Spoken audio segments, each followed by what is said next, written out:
Hello friends, बरायबाय चेनेलाव फिन खनसेबाव दायो नोंथांमोना नायगासिनो दङ बड' जब इनफो अफिशियेल इउटुब चेनेलाव दा आसा खालामो नोंथांमोना बयबो मोजाङै दङ मानोना दासान्दि बोथोरा ओरैबायदि थांगासिनो दङ जे जोंनि थाखाय खैफोद फैगासिनो दङ बेनो जाबाय जोंनि हारिनि थाखाय दा जों सावरायगोन BTC आव एबा गोदान सरकाराव थार्ड ग्रेड Gr-4 आरो टेटनि रिजाल्टआ माब्ला मोनगोन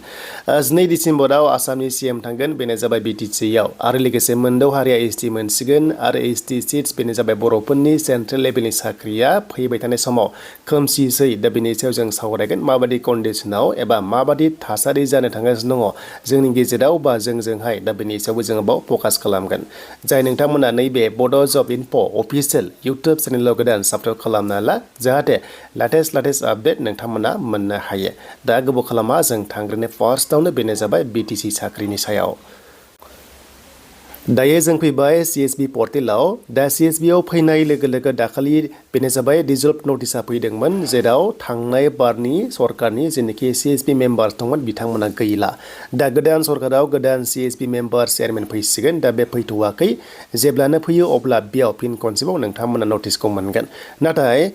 गोबांथार कमेन्ट्स खालामगासिनो जे साख्रिया केन्सेल जागोन नामा न दासिमबो केन्सेल खालामाखै जेरै दं ओरैनो दंथ'यो दा रिप्रसेस माब्ला जागोन बेखौ बुंनो हाथ'वा नाथाय मोनसे मोजां बाथ्रा बेनो जाबाय जोंहा आसामनि CM थ' आसामनि CMआ जि बुङो बेनो जागासिनो दं थ' बेखायनो बिथाङा थांगोन 12 डिसेम्बराव 12 डिसेम्बराव BTC आव थांगोन बेनो जाबाय आसामनि CM बिथाङा आरो बेयाव थांनाय लोगो लोगो माने गोबांथार बाथ्रा ओंखारगोन बेखायनो मोनसे रिक्वेस्ट खालाम सानदों जे जोंनि जेनोखि मिडिया पार्सनफोर दङ नोंथांमोना जाहाथे आसामनि CM आव सोङो थ' आसामनि CM आव सोंनाय लोगो लोगो बिथाङा रिप्लाइखौ होयो दा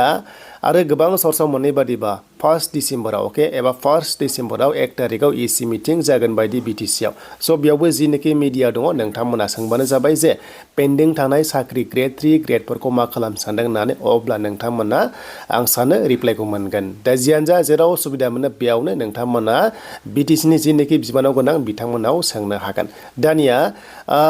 डिसेम्बरावसो प्रसेसा जाखागोन जुदि जायोबा नाथाय जुदि जायाबा जानुवारि आरो फेब्रुवारि थांनो हागौ दा जिनोखि ट्रेन्डिं जागासिनो बेनो जाबाय मोनद' हारिया स' मोनद' हारिया दायो ST बिगासिनो दङ दा बे ST बिनायाव नोंथांमोना गोबां साननो हागौ जे जोंनि थाखाय जेबो खहा जानाय नङा न' बिदि नङा फार्स्टआवनो खहा जागोन नोंथांमोननि जिनोखि सेन्ट्रेल लेभेलनि साख्रि जुदि सेन्ट्रेल लेभेलाव हमना ला नैबे सेन्ट्रेल लेभेलाव जोंहा साख्रि ओंखारो बेनो जाबाय SEC बेनिफ्राय बेंकिं बेनिफ्राय RRB दङ RRB आव गोबांथार रोखोमनि दङ जेरै ग्रुप D दङ NTPC दङ बा गुबुन गुबुन पस्ट दङ डिप्ल'मा लाइननि प्लास नोंथांमोननि जिनोखि UPSC सबसे टप लेभेल बेनो जाबाय UPSC अके स' UPSC एग्जामाव बावहाय ओरैबायदि रिजार्भेसन थायो अनलि ST थायो बेनिफ्राय SC थायो बेनिफ्राय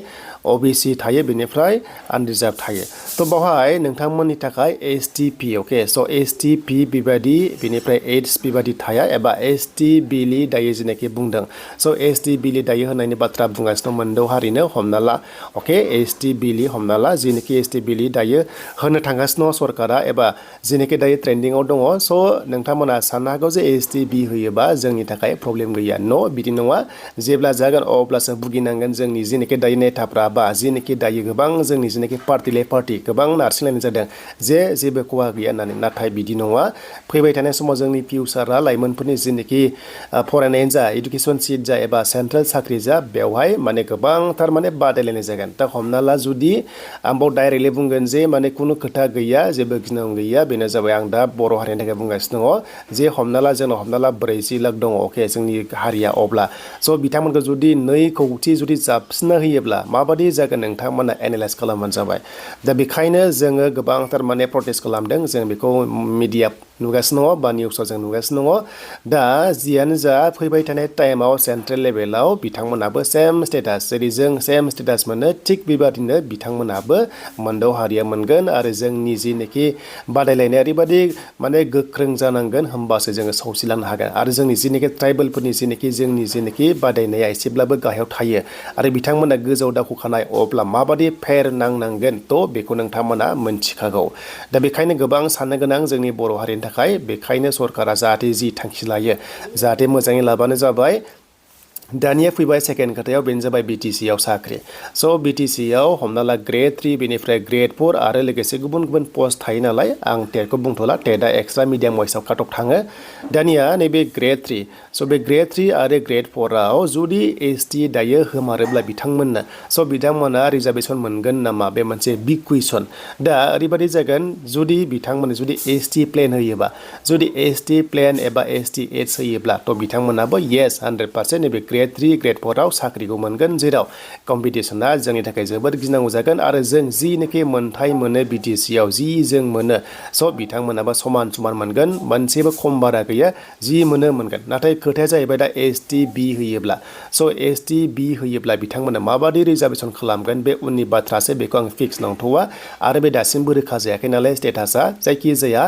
ST B मोननाय लोगो लोगो बिथांमोननोहाय OBC निफ्रायनो हमना ला OBC आव दंमोन नालाय OBC निफ्रायनो बाव रिजार्भेसनखौ लाना फैगोन नामा थ' बियो समजों लोगोसे गासिबो थिग जागोन नाथाय बेल' साननो गोनां जुदि डाइरेक्ट STP मोनोबा जों जिनोखि स्टेटास मोनो जे नोंथांनि BTC साख्रियानो जा बा नोंथांमोननि पलिटिकेल सिटआनो जा बा सानसे समाव नैबे CMबो जाहैनो हायो जुदि ST प्लेन मोनोबा थ' बेखायनो गोबां साननो गोनां इजियाव लाजाया गोबां साननो हागौ जे जोंनि थाखाय खहा जानाय नङा होननानै थ' जियानो जा जिनोखि सरकारा थिरांथा लायो जाहाथे सानै हयै लाथों मानोना जोंनि बर' हारिनि थाखाय जोबोर गोनांथि आरो लोगोसे गुबै माने अल ट्राइबेलनि थाखाय जोबोर माने गिनांगौ जाना दंथ'यो दासान्दि बोथोरा दा बेखायनो आं बे भिडिअजों सोसनबाय जाहाथे बयबो जोंनि इउथ्सफ्रा मोनथियो आरो माबादि कन्डिसन जानो थांगासिनो दङ दा बेनो BTC साख्रिया नोंथांमोननि Gr-3 Gr-4 डिसेम्बराव जायाबा एसे टाइम लासिगोन आरो जुदि बे डिसेम्बरनि गेजेराव जायोबा जोबोर मोजां दा बेनो नोंथांमोननि थाखाय लेटेस्ट आपडेट